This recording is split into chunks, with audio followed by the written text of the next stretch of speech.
En traitant la question du conflit spirituel, nous devons commencer par nous souvenir d'une chose. C'est que l'Assemblée, aussi bien que la croix, a un seul objectif en vue, une seule raison d'être. On se facilite beaucoup la tâche quand on peut réduire les grands sujets à une ou deux données simples et concrètes. La croix est un de ces grands sujets qui embrasse une multitude de points.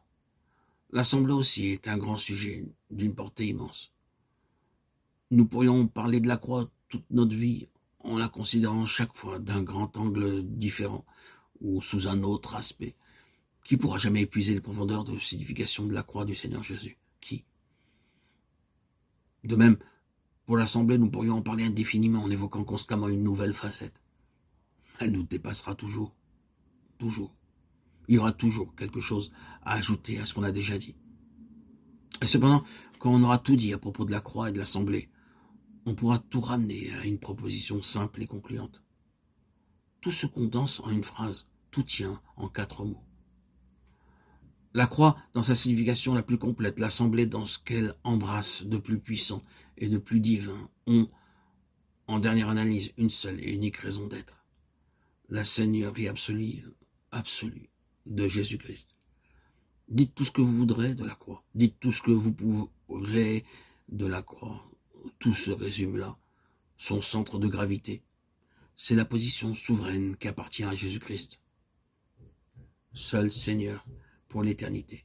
Quel que soit l'aspect sur lequel on envisage la signification de la croix, elle est là, tout entière.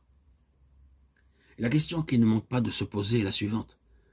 Comment la croix procède-t-elle? Pratiquement pour détrôner toutes les autorités qui agissent sur les enfants de Dieu, au-dedans et au-dehors. Comment fait-elle pour mettre le Seigneur Jésus sur le trône, pour lui assurer à lui et à lui seul l'autorité?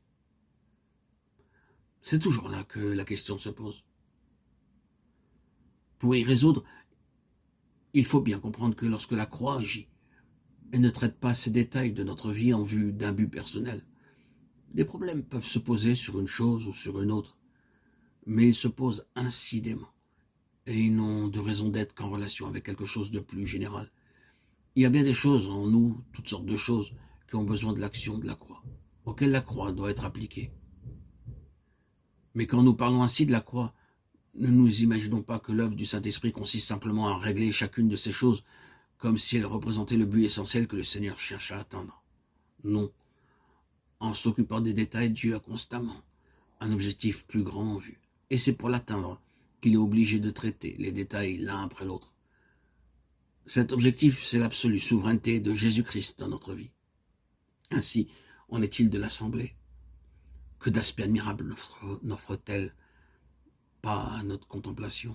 Que de choses glorieuses se présentent à notre esprit quand nous pensons à elle.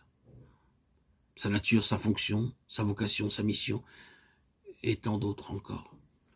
Mais dans la pensée de Dieu, aucun de ces éléments ne constitue un but en lui-même. L'Assemblée n'a qu'une raison d'être et n'en aura jamais qu'une. Exprimer cette autorité souveraine du Seigneur Jésus. Tout ce que nous avons à dire au sujet de nos relations mutuelles, de notre communion fraternelle, de notre vie de dépendance réciproque, du fonctionnement organique de ce corps que nous formons, et tout ce qui peut encore être dit de l'Assemblée, tout ceci n'est qu'une entrée en matière qui nous conduit à cette autre chose, faire voir que Christ est le Seigneur et que dans l'Assemblée, c'est lui en toute chose qui est la tête souveraine. Dans la pensée de Dieu, l'univers dont nous faisons partie est un centre autour duquel tout le reste gravite. C'est la seigneurie de son Fils qu'il a établi, héritier de toutes choses, et par lequel il a aussi créé le monde.